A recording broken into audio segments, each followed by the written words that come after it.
everyone and welcome back to Lucky Loaders 15, where I'll be giving you two of my best tips for tomorrow's racing. Now before we get stuck into them, quickly just want to reflect on how our tips performed today. In the end it was a bit of a mixed bag overall. The only thing of note that went well for us was our long shot of the day. That was Fighting Temeraire, who drifted out to a final SP of 25 to 1. He ran on really strongly in the end, despite not getting away cleanly from the gate, but he settled quite nicely, and in the end he came with a late run, and if the race had been another couple of yards, I think he might have got up and won on the line. So yeah, he ran on really well and was able to collect the place money. So if you backed him each way, you would have got a nice each way return there. The other two selections, however, were disappointing today. As my nap of the day, I put up Sky Pirate and the Kingmaker at Warwick to beat All Mankind, but in the end All Mankind just pulled out all the answers really. Was very impressive. Despite making a couple of errors at a few of his fences, he did the job really well, and Sky Pirate, to be fair to him, did stick with him for a really long way. You know, we know he's a horse that doesn't find too much, but he does have a really high cruising speed, and he was able to stay with All Mankind for quite a long way. But in the home straight it just told, and in the end All Mankind was just able to find again and extended his advantage and was a very worthy winner on the day, you know, and I think he has to be respected in the Arkle. I know a lot of people will think he has no chances against the likes of Shishkin and Ergonomine, if I can ever pronounce that horse's name correctly for Willie Mullins, but I think you really have to sit up and respect him, you know, and it's going to be really interesting tactically how it plays out at the festival. So that's how Sky Pirate got on. The other tip of the day was Dow Horrigal for Alan King. Was quite well supported throughout the day, but in the end, just before the off, was a bit weak in the betting. But for the majority of the race, I was quite happy with Tom Quealy, you know, going out there, trying to set the gallop, set a nice pace, but in the end just faded away in the closing stages and set it up for Nate the Great. So yeah, that was a little bit frustrating there, but if you backed all my tips today at the advised level stakes, we would have had a small profit. So not a bad day in the end, considering our other two selections, our main ones, our Nap and Next Best, unfortunately couldn't do the business. But I will admit, in the last week or so, our form has been slightly patchy. We started off the month in really good form. We had a nice little streak going, but yeah, the last few days haven't been so good. But hopefully we can build on our small profitable day today and have some winners tomorrow. And we're going to be starting with my Next Best tomorrow, which runs at Carlisle in the 3:35. Now, Carlisle have had an inspection this afternoon.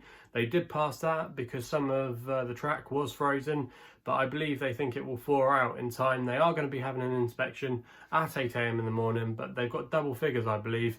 They're even now. So, yeah, if it stays those kind of temperatures, I would imagine they'll be able to race no problem. I know Catterick, they're confident that they're going to get the green light tomorrow, and they had to have an inspection. So yeah, I think the meeting will go ahead, and we're going to be going with my Next Best, like I said, in the 3:35 at Carlisle, with a horse called Skipping On for John Joe Neal Jr.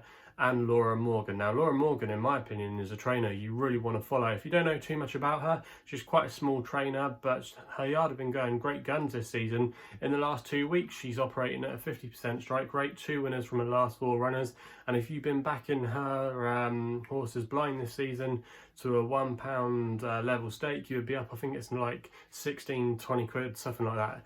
You would be up in profit for the year, you know, and she's had 16 winners from 80 runners as a whole. So she does quite well as a small trainer, and I always look out for our runners. But this horse, Skipping On, has been with her for quite some time and is a bit of an old boy now. He is 12 years old, but he's still been in pretty good form this season. You will have to forgive his last start when he was pulled up at Ayr over 2.5 miles, but the time before that he did win at the trip at Warwick quite nicely in a race actually that hasn't worked out too badly. He is going to be off still quite, for some people might think it's a high mark tomorrow of 109, but I still think he does have a race in him off that mark. And the key to him tomorrow, why I think he's going to run a good race, is going back down in trip. He's going to be going back down in trip to 2 miles tomorrow, where he's got equally a very good record, and arguably he's more effective at this trip. So I think that's going to be the key to him tomorrow. Also as well, John Joe Neal's got a good record when teaming up with Laura Morgan's got a 25% strike rate when they combine together, so that's definitely a notable jockey booking. But yeah, I think this horse tomorrow's got quite a good chance at a good each way price at around about 7 to 1.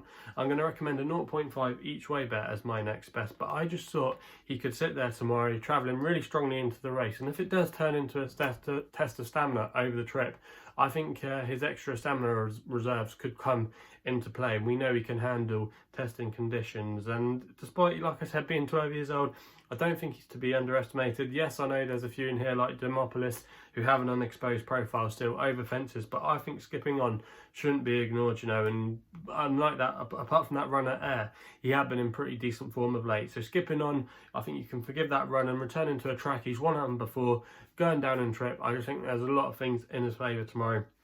So that's why skipping on is going to be my next best of the day at Carlisle if they get the go-ahead. We then move on to my nap of the day, which comes in the evening racing at Newcastle under the floodlights. We go to my nap, which runs in the 7:10 at Newcastle.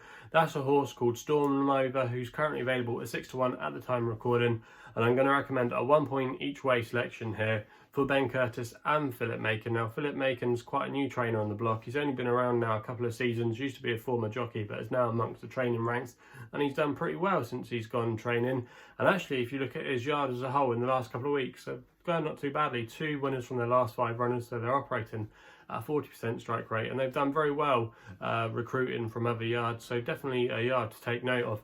But this horse finally got his head back in front last time when winning very gamely at Newcastle over the course and distance. He was up there with the pace throughout, but yeah, he did really well to hold on, and he bumped into a horse that day called Kind Review, who was back in 3rd place for Tracy Waggett. That horse actually has come out and boosted that form. He was seen winning last week, and in that race we were in receipt of £2 with Storm Over, and tomorrow Kind Review is going to have to carry a £5 penalty, so we're actually £4 bet, or we're actually in receipt of £4, so it looks fairly good. Also as well, Storm Over was down to a mark of 73, which made him for that race really well handicapped on paper, because if you go back through the form book quite a couple of years ago, he was rated up and up until one point in the low 90s, you know, so he definitely returned to a little bit of form last time out, and handicapper hasn't been too cruel. It's only raised him a couple of pounds for that victory, but I just like the way how he fought last time, and he was really game and really tough.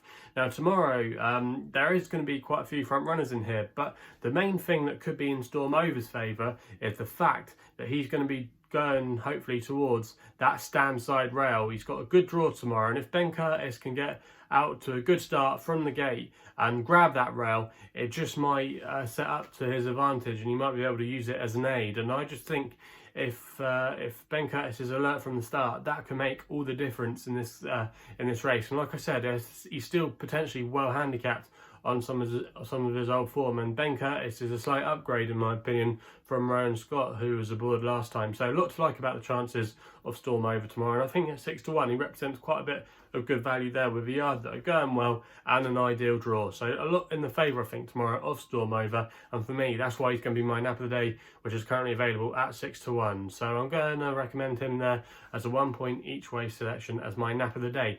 So quickly then, just round off the 2 tips. My next best of the day, if it gets a green light, runs at Carlisle in the 3:35, skipping on 7-1, 0.5 each way only bet, and then my nap of the day runs in the 7:10 at Newcastle, which is Storm Over, which is 6-1, 1 point each way selection there. So they're the 2 tips for tomorrow's racing. If you're enjoying these videos, remember to hit the thumbs up button and subscribe here to my YouTube channel at LuckyLoaders15. If you want to follow me on Twitter, that's the best place to do so on social media, where my handle is at LuckyLoader15.